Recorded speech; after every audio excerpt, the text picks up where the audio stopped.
팔복의 7번째는 화평하게 하는 자의 복입니다. 화평하게 하는 자는 복이 있나니 그들이 하나님의 아들이라 일컬음을 받을 것이며. 화평하게 하는 자, 이 화평이라는 말이 이제 오늘 핵심 주제인데요. 화평, 거꾸로 하면 평화 또는 평안, 평강, 이런 여러 말로 표현하는 말입니다. 본문에는 에이레노 포이오이라는 말로 썼는데요. 그 에이레네라는 말은 에이로라고 하는 말에서 왔는데 결합한다는 뜻이에요. 그 포이에오라는 말은 이제 영어의 do와 같은 동사입니다. 뭘 행한다. 그래서 이 두 단어가 합친 것은 평화롭게 만든다, 화목하게 만들다, 이런 의미가 있는 겁니다. 에이레네라는 말은 그 어원이 결합한다는 뜻이고요. 구약 성경에서는 평화라는 말이 이제 여러 단어로 번역이 되는데 그 중에 샬롬이라는 단어가 있어요. 그 히브리 말로 샬람 그러면은 완전하다 혹은 완성한다는 의미가 있어요. 그래서 이 평화라는 개념이 우리가 생각하는 것처럼 마음이 편안하다든지 또는 사건 사고가 없이 그냥 무사하게 지나간다든지 그런 의미의 말이 아니에요. 보다 근본적으로는 이 평화라는 말은, 화평이라는 말은 모든 존재들이 서로 연합하고 결합하면서 조화를 이루어가는, 하모니를 이룬 상태를 말하는 것입니다. 가장 좋은 예가 하나님께서 천지 만물을 6일 동안에 창조를 하셨죠. 빛을 창조하시고 궁창을 지으시고 또는 천체들을 지으시고 땅과 육지를 나누시고 식물을 지으시고 또는 새와 물고기와 짐승들 그리고 인간을 창조하시고, 그런데 하나님이 지으신 이 모든 존재들이 제각각 아무렇게나 있었던 것이 아니고 서로가 하나의 하모니를 이루어서 서로 연합하고 돕고 하면서 전체가 하모니를 이루었단 말이에요. 이것이 뭐냐면 평안의 상태이고 평화의 상태이고 화평의 상태예요. 그래서 하나님께서는 자기가 지으신 세상을 보시면서 창세기 1장 31절에 하나님이 지으신 그 모든 것을 보시니 보시기에 심히 좋았더라. 하나님이 좋아하신 이유는 이 모든 존재들이 하나의 하모니를 이루고 조화를 이룬 것에 대해서 만족해 하신 겁니다. 그래서 이러한 하모니는 근본적으로는 특별한 관계 속에서 이루어지는 거예요. 창조주 하나님과 피조물 사이의 관계, 또 하나님과 인간 사이의 관계, 그리고 사람과 사람 사이의 관계, 혹은 하나님과 인간 혹은 피조물 사이에 이런 상호 관계 속에서 이런 하모니와 조화가 이루어지는 것입니다. 이러한 관계의 중심 속에 우리 인간이 존재하는 거예요. 그래서 인간은 하나님과 자연 만물 사이에 중재적 위치에 있었고 또 그 하나님이 주신 피조물들을 다스리라고 하셨어요.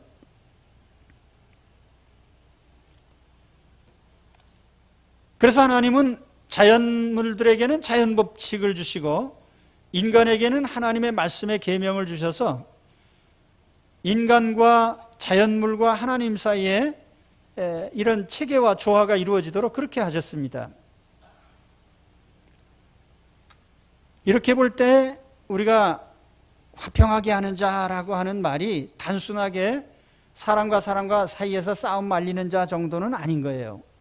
이 화평이라는 근본적인 개념은 바로 하나님과 피조물 또 인간과 하나님, 이 모든 존재들 사이에 이루어지는 하나의 연합된 그리고 조화된 그런 상태를 가리키는 말이다.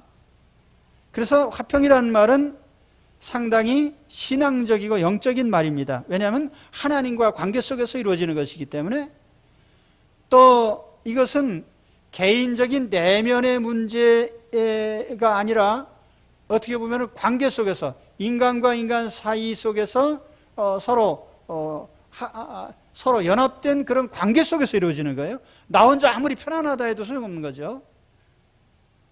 관계가 잘 돼야 되는 거죠.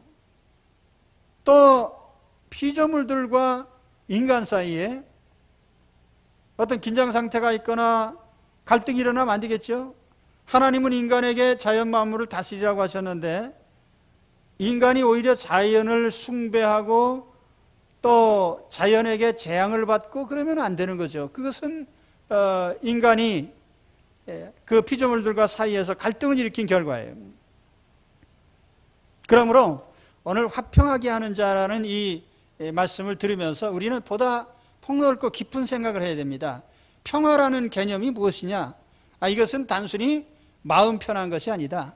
이것은 하나님과 나 사이의 관계 속에서 일어나는 것이고, 또 나와 다른 사람들 관계 속에서 일어나는 것이고, 나와 주변 환경의 모든 존재들 사이에서 일어나는 것이기 때문에 모든 관계가 제대로 돌아갈 때 이것이 참다운 화평, 평화가 되고 평강이 되고 평안이 되는 것입니다.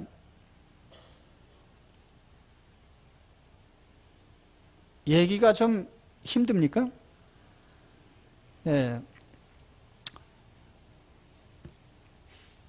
아무튼 그렇습니다. 우리가 이 평화가 깨진 이유가 뭔가?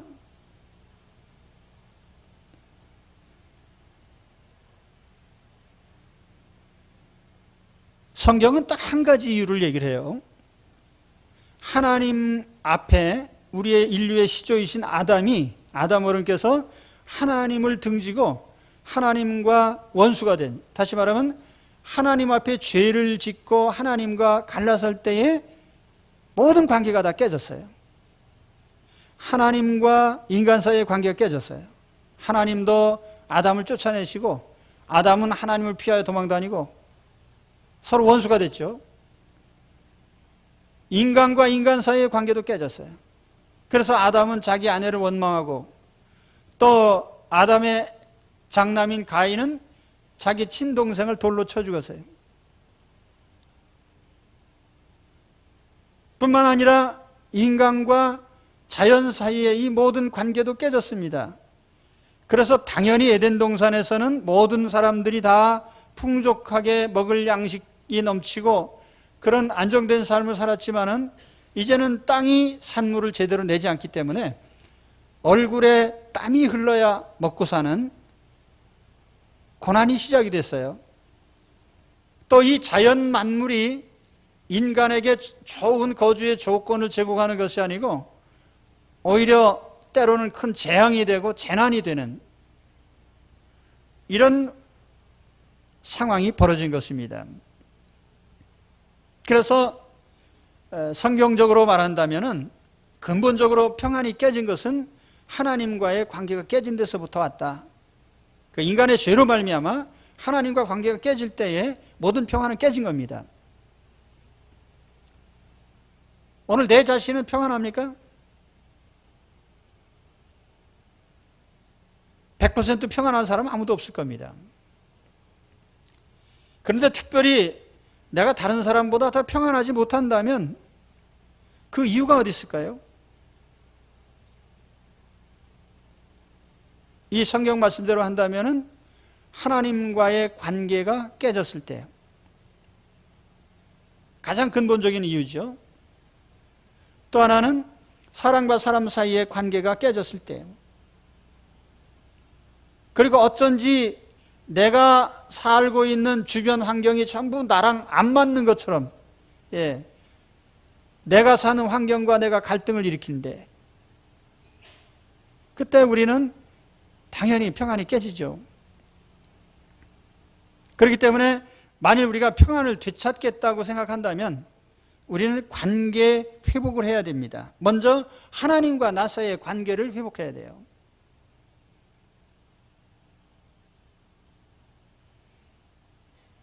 우리가 자기 존재를 인식하는 것을 우리가 정체성 확인이라고 하는데, 자기 정체성, 나라는 존재가 누구냐, 어디서 와서 어디로 가냐. 그래서 나라는 존재에 대한 인식이 확실하지 않을 때에 우리는 불안하죠. 그러니까 철학자들이 연구하는 주제가 그겁니다. 인간이란 뭐냐, 어디서 왔냐, 어떻게 사는 거냐. 그런데 성경에 보면은 하나님과의 관계가 제대로 정상적으로 돌아왔을 때, 내 위치가 여기구나. 나는 하나님의 형상을 닮은 하나님이 지으신 피조물이고, 하나님께서 나에게 복을 주셔서 참 이렇게 하나님과의 관계 속에 살도록 하신 그런 존재구나. 그 자기 위치를 찾아올 때에 당연히 안정된 삶을 살 수가 있죠. 그래서 만일 하나님과의 관계가 정상적으로 회복된다면은 우리가 인간관계나 혹은 환경으로 말미암는 어떤 조건 속에서도 일단은 우리는 평안을 누릴 수가 있습니다.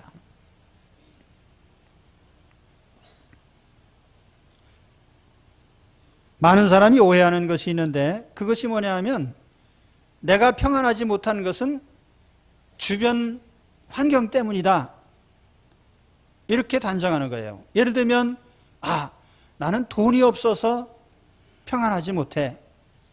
또 어떤 사람은 나는 내가 승진하고 높은 자리에 있어야 되는데 이것이 이루어지지 않아서 나는 평안하지 못해.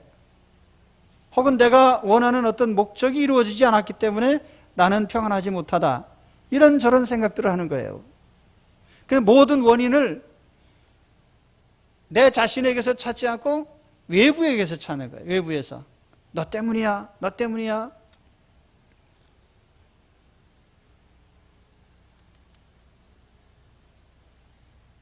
이런 마음을 가지면은 결국 문제를 외부에서 해결하려고 합니다.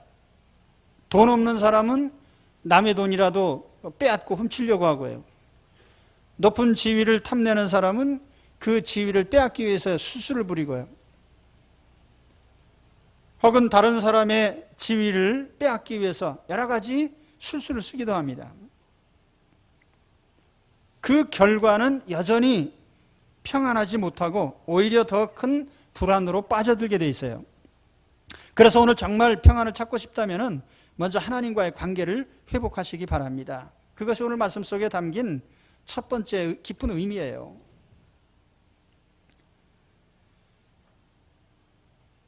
그런데 오늘 말씀을 보니까 이렇게 화평하게 하는 사람은 하나님의 아들이라 일컬음을 받는다. 인류 역사에서 하나님의 아들이라고 공개적으로 일컬음을 받은 분은 딱 한 분 있습니다. 예수 그리스도.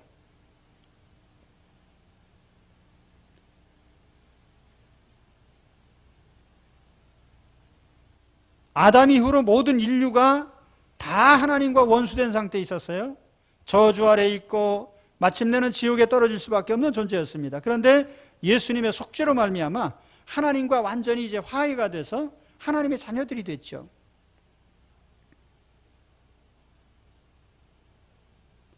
이 예수님이 이루신 화해는요, 아주 단순하고 혹은 좁은 범위의 것이 아니에요. 우리가 하도 죄인 구원에다가 초점을 맞춰서 보니까 기독교가 죄인과만 상대하는 종교인 것처럼 오해들을 하시는데요. 기독교는 우주적인 종교예요. 하나님의 기본 스케줄도 그렇습니다. 인간만이 아니에요.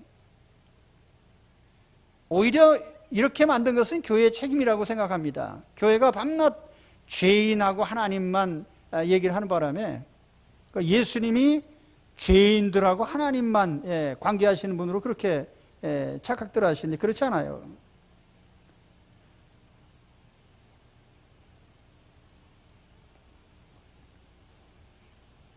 하나님의 의도는 하나님과 인간 사이만을 회복하는 것이 아닙니다. 그 피조 세계 전체를 예수 그리스도 안에서 화목하게 화해시키고 창조 때 이루었던 그 하모니의 상태를 다시 회복하는 것이 주님의 뜻이고 하나님의 계획입니다. 그래서 에베소 1장 10절에 보면 이런 말씀이 나와요. 하늘에 있는 것이나 땅에 있는 것이 다 그리스도 안에서 통일되게 하려 하심이라. 여기 보면은 하늘에 있는 것, 땅에 있는 것이 예수 그리스도 안에서 전체가 하나로 통일이 된다. 이 하나님의 계획이죠. 또 그 다음에 골로새서 1장 22절에 보면은 이제는 그의 육체의 죽음으로 말미암아 화목하게 하사 너희를 그 말씀이 아니죠. 골로새서 1장 20절 그의 십자가의 피로 화평을 이루사 만물 곧 땅에 있는 것들이나 하늘에 있는 것들이 그로 말미암아 자기와 화목하게 되기를 기뻐하심이라. 그러니까 예수님이 이루시려고 하는 화목과 화해의 대상은 인간만이 아니고 만물이에요. 땅에 있는 것들이나 하늘에 있는 것들, 천사들까지 또 예수님으로 말미암아 하나님과 화목하게 되는, 그래서 우주적 화해죠. 이것이 하나님의 원대하신 계획입니다.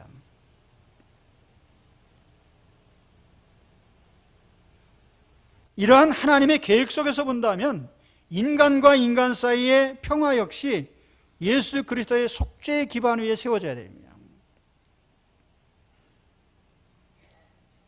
예수님께서 가장 역점을 두신 것이 뭐죠? 하나님과 죄인을 화해시키는 거예요. 그런데 그 안에서 사람과 사람 사이에도 예수 그리스도로 말미암아 화해를 이루라는 거예요. 이 서로 싸우는 사람이 있단 말이에요. 그럴 때 어떻게 해야 되느냐? 그 두 사람 사이에 피차간에 예수 그리스도를 의지하고 예수님을 중심에 모셔드릴 때에 화해의 주인이신 예수님께서 화해가 되도록 만들어주신다는 얘기입니다. 바울이 에베소 교인들에게 보낸 편지에서 이런 화해의 원리를 이렇게 가르쳤어요. 에베소서 2장 13절 거기 이런 말씀이 나옵니다. 이제는 전에 멀리 있던 너희가 그리스도 예수 안에서 그리스도의 피로 가까워졌느니라. 여기 이제 바울이 에베소 교인들에게 두 가지 서로 대립되던 인간들에게 예를 듭니다. 누구냐 하면은 유대인하고 이방인. 유대인은 지구상의 인류를 둘로 나눠요. 유대인과 유대인 아닌 사람. 유대인은 하나님 백성, 유대인 아닌 사람은 버림받은 사람. 유대인은 아브라함 자손 선민, 할례를 받은 하나님 자녀의 표식이 있는 종족. 그리고 나머지는 아닌. 그래서 바울이 얘기한 거는 사실 그렇지 않냐? 예수 그리스도를 믿기 전에 에베소 교인들, 이 헬라인들, 하나님의 이름도 모르던 사람들이고 하나님 섬기지도 않았고 하나님 말씀대로 살지도 않았고 하나님을 경배하지도 않았고 하나님과 아무 상관이 없었단 말이에요. 그러니까 하나님과 상관이 있는 유대인, 하나님과 상관없는 이방인, 절대로 하나가 될 수 없는 존재들이었다는 거죠. 그런데 어디에서 하나가 됐어요? 교회 안에서. 하나님의 교회 안에서. 하나님의 교회가 뭡니까? 예수 그리스도를 구주로 믿는 사람들이 모인 곳입니다. 그래서 예수 그리스도 안에 들어와서 보니까 유대인, 이방인이 이제는 하나가 됐다. 이제 그 얘기를 오늘 그 에베소서 2장 13절에서 얘기를 하면서 이제는 전에 멀리 있던 너희가 그리스도 예수 안에서 그리스도의 피로 가까워졌느니라. 그는 우리의 화평이신지라 둘로 하나를 만드사 원수된 것 곧 중간에 막힌 담을 자기 육체로 허시고. 서로 갈등을 일으키면서 큰 담이 있었어요. 유대인과 이방인 사이. 그런데 예수님의 십자가 희생으로 그 담벼락을 헐어버리고 이제 서로 화해가 이루어지도록 하셨다는 겁니다. 이 둘로 자기 안에서 한 세 사람을 지어 화평하게 하시고 또 십자가로 이 둘을 한 몸으로 하나님과 화목하게 하려 하심이라. 여기에 중요한 원리가 나오는데 예수를 피차 우리가 마음의 중심에 모셨을 때 어떤 결과가 일어나느냐. 그 이전에 가지고 있던 유대인, 이방인의 그 속성이 아니라 이제 예수님의 사람으로 새 사람이 돼요. 그래서 그 세 사람이 그리스도 안에서 하나가 된다, 이렇게 설명을 한 겁니다. 그래서 우리 둘이 한 성령 안에서 아버지께 나아감을 얻게 하려 하심이라. 이제 서로 등지고 살던 두 종족이 이제 예수 그리스도를 믿고 보니까 아버지가 하나예요. 한 하나님 아버지 앞에 같은 자녀가 돼서 나가는 존재가 됐다. 다시 말하면 바울이 설명하려고 한 것은 아무리 뿌리 깊은 갈등과 반목 속에 있는 사람이라 할지라도 피차간에 예수님을 모셔드린다면 하나가 될 수 있다, 화해할 수 있다, 그런 뜻이에요. 그래서 실제로 교회 역사를 보면은 교회가 어디서 시작됐어요? 예루살렘에서 시작됐어요. 유대인 사회에서 시작이 됐어요. 그러다가 반유대인인 사마리아로 가고 또 완전 이방인인 이방 세계로 이제 복음이 가게 된 겁니다. 그리고 온 교회가 이제는 유대인과 이방인이 구별이 없어진 한 그리스도 안에 새로운 사람들이 된 것입니다. 그래서 예수 그리스도가 전파되는 곳, 정말 예수님을 구주로 믿는 사람들이 만났다고 하면 그 안에서 반드시 화해의 결과가 나타나요. 그래서 이 화해는요, 그리스도의 증표입니다. 예수 그리스도가 전파되는 곳에 하나 되고 화해되는 것이 있습니다. 화목의 역사, 화평의 역사가 이루어지게 되어 있습니다.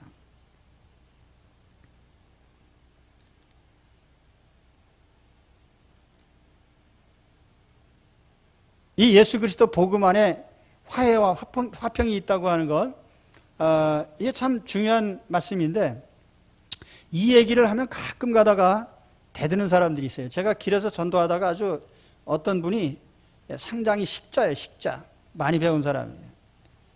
나한테 기독교가 가는 곳마다 싸움만 일어나지 언제 구원했냐고 하면서 막 그러더라고요. 난 그런 사람은 지금까지 내가 60몇 년 사는 동안에 딱 한 사람 만났습니다. 아주 대단한 사람이에요. 근데 많이 배운 사람이에요. 기독교 역사를 아는 사람이에요. 사실 우리가 중세 시대에 보면은 교회가 사람 정죄해서 화형시키고 뭐 이런 일을 많이 했거든요. 또 30년 전쟁에 북유럽 독일 중심으로 일어났던 이 전쟁은 신구교도 간에 30년에 걸친 전쟁, 또는 십자군 전쟁과 같은 명분상 종교 목적의 전쟁이지만은 어쨌든 그 십자군 전쟁의 말기에 가서 보면은 기독교들이 상당히 아주 나쁜 짓을 많이 했단 말이에요. 그런 얘기를 하면서 나한테 대드는데, 그러나 나는 그렇습니다. 그것도 사실이다. 그렇지만 그것이 과연 기독교 정신을 구현한 것인가? 아닙니다. 예수를 잘못 믿은 것이고 혹 기독교를 이용한 것이죠. 예수 그리스도는요, 한 뺨을 때리면 다른 뺨을 돌려대라고 했지 마주서서 싸우라고 하신 적이 없습니다. 기독교는 전쟁의 종교이지만 영적 전쟁의 종교예요. 마귀와 싸우고 죄와 싸우지 사람과 마주서서 싸우지 않아요.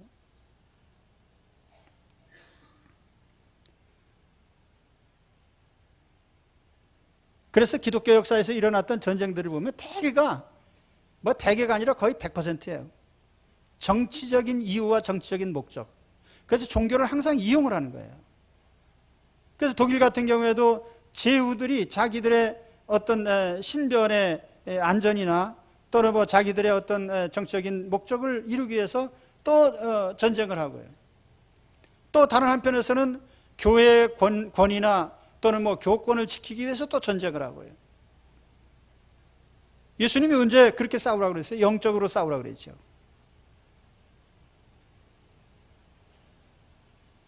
아무튼 제가 말씀드리려고 하는 것은, 이런 것은 우리가 기독교 역사에서 이런 어떤 잘못된 자취들이 있다고 해도 그것은 기독교 본질적인 것은 아니에요. 그 사람들이 예수 잘못 믿은 거죠. 예수님을 이용하고 기독교를 빙자한 것뿐이지요. 예수님이 그렇게 하라고 하신 적이 없어요. 예수 그리스도는 자기 목숨을 버리면서 화해를 이루신 것이 주님의 뜻이지, 그렇게 싸우는 것이 하나님의 뜻이 아니에요. 십자가 정신은 화해 정신입니다. 예수 그리스도의 십자가는 화해의 길입니다.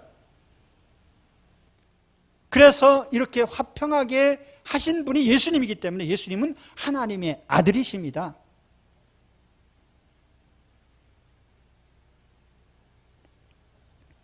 그래서 오늘 예수 그리스도 안에서 이 화해를 이루시기를 축원합니다. 예수 그리스도 안에서 하나님과의 화해, 사람과의 화해 이루시기를 바랍니다. 그러면 이 말씀이 오늘 우리에게 적용된다면 어떤 뜻인가? 너희가 화목하게 하는 이 책임을 감당한다면 사람들이 너희를 하나님의 자녀다, 그렇게 불러줄 거란 말이에요.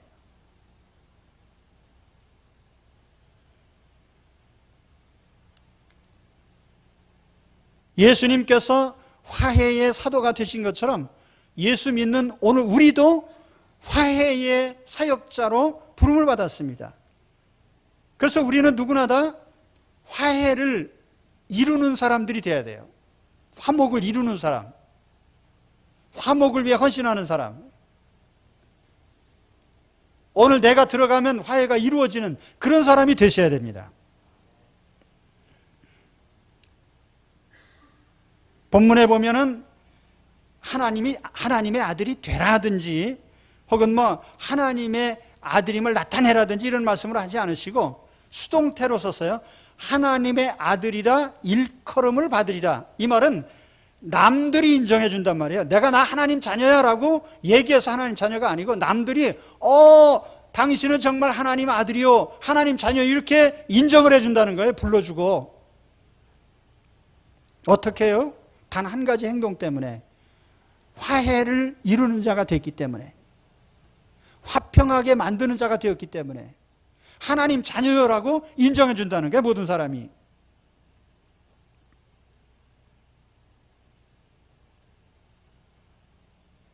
우리는 단 한 가지 행동 때문에 하나님의 자녀라고 남들에게 인정받을 수 있어요. 바로 내가 화해를 이루고 사람의 갈등을 해소시키고 하는 이 화해자가 됐을 때 우리는 그런 칭호를 받습니다. 반면에 내가 단 한 가지 다른 사람과 싸우는 것 때문에 하루아침에 하나님의 자녀라고 인정받을 수가 없게 되는 거예요. 다른 사람들 속에서.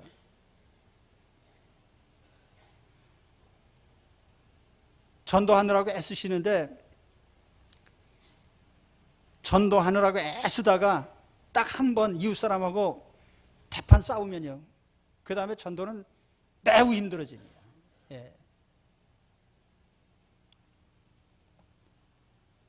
그 어떤 목사님이 교회 울타리, 이렇게 울타리가 있는데 거기에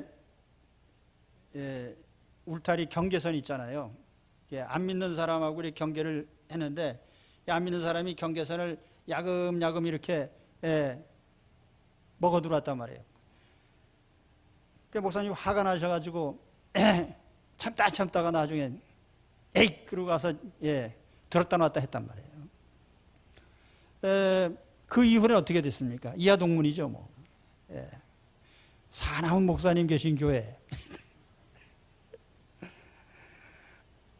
우리가 예수 믿는 사람으로서 세상 속에 들어가 삽니다. 가정 속에서 살고 사회 속에서 살아가는데 10번 잘하다가 한 번, 그것도 사람들이 참 이상해요. 내가 100번 잘할 때는 안 쳐다봐요. 딱 한 번 신경질 나서 화낼 때 딱 그거 보고서 맨날 화냈다고 그래요. 그러니까 이게 하나님 자녀 노릇하는 게 힘든 거예요, 이게.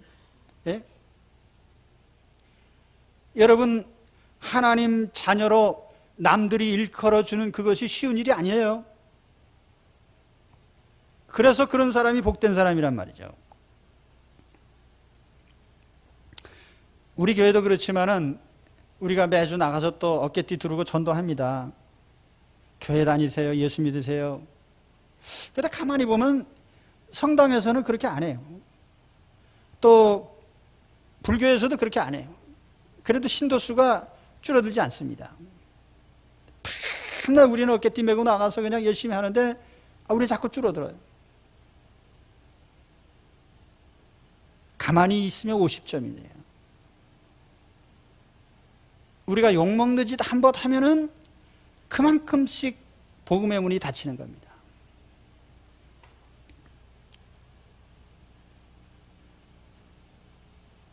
그래서 우리에게 중요한 것이 뭐냐면 여기 계신 여러분 한 사람 한 사람이 다 남들이 볼 때 저분은 틀림없이 하나님 자녀야.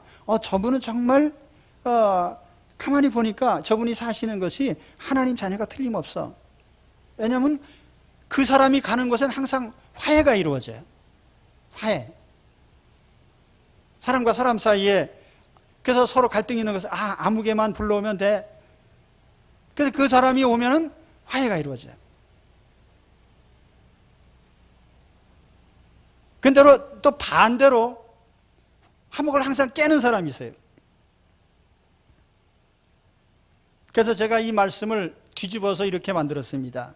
화평을 깨는 자는 저주가 있나니 마귀의 아들이라 일컬음을 받을 것이며 다툼을 일으키는 자, 분열을 일으키는 자, 갈등을 일으키는 자, 이간시키는 자는 화가 있나니 그들의 악마의 자식이라 일컬음을 받을 것이며 아마 이렇게 될 겁니다. 오늘 말씀을 반대로 하면요. 그죠? 제가 초등학교 때 시골에서 서울로 이사를 왔는데 우리 동네에 살던 한 친구가 있어요. 초등학교 한 5학년 때쯤. 이름은 잊어먹었는데 별명은 생각납니다. 빤빤이에요. 내가 빤빤이가 항상 쌈을 붙여요. 내가 그래서 시골에서 올라와가지고 머리도 빡빡 깎고 새카맣고 그러잖아도 촌스러워 보이는데 내가 이제 마을에 가서 애들하고 이렇게 새로 어울리려고 하는데 얘가 꼭 물어볼 때 동네 애들하고 너 얘 이길 수 있냐? 싸우면 이길 수 있겠냐? 물어봐요. 쓸데없는 질문을 해가지고. 그러니까 나는 야 그걸 어떻게 하냐 해봐야 알지. 아주 진실하게 대답을 했단 말이에요. 그런데 서울 애들은 아주 잘난 척하고 야 내가 저런 거한테 지겠냐. 그래서 모욕적인 말을 했단 말이에요. 그럼 내가 가만히 있겠어요? 나는 말은 잘못하지만 행동이 빠르기 때문에 그냥 한 방에 날려보냈죠.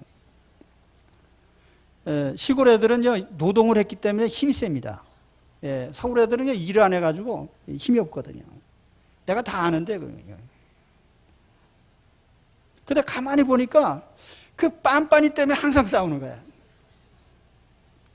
그 방학 때 되면은 학생들이 모여가지고 뭐 조기 뭐 하면서 청소도 하고 뭐 이런 거 하는데 거기 와서 쓸데없이 너 쟤 이기냐? 너 쟤한테 이기냐? 이러면서 싸움을 붙이는 거야.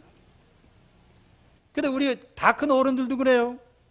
다 커가지고 어른이 돼서 자 아무개 씨가 당신 보고 이런 욕을 합디다. 그래요? 그럴 수 있어요? 이게 뭐냐면은 똑같은 거죠 뭐. 초등학교 5학년에는.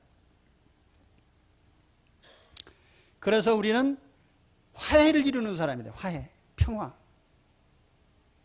이 화해를 주도하고 이룰 줄 아는 사람은 그 사람은 아주 심도 있는 하나님의 자녀예요. 깊이가 있는 하나님 자녀예요.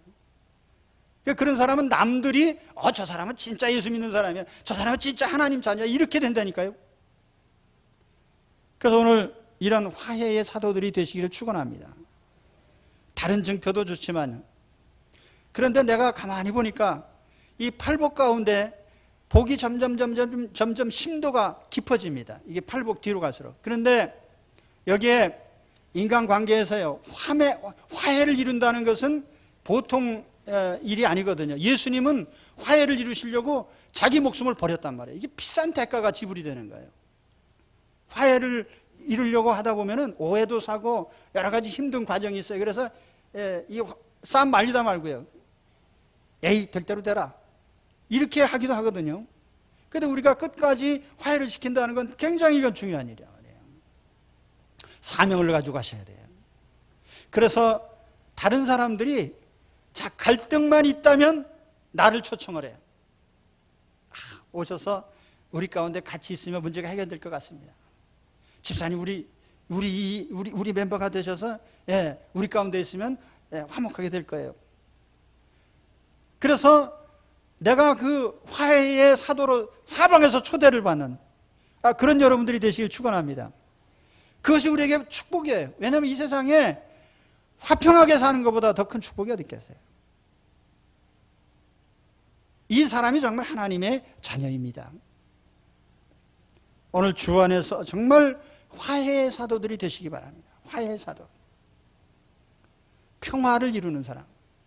갈등을 이루고 싸우는 사람이 아니라 그리스도 안에서 서로를 사랑으로 감싸주고 하나 되게 하고 서로 용서하고 그래서 하나님이 주신 그 비싼 용서를 받게 하고 그러니까 피차 간의 화해를 이루는 이런 사람들이 되십시오. 이것이 오늘 7번째 축복이고 정말 우리 인간이 이 땅을 살아가는데 정말 행복을 주는 큰 축복이에요. 이 화해의 축복, 화목의 축복, 평강의 축복 받으시기를 주의 이름으로 축원합니다. 기도하겠습니다.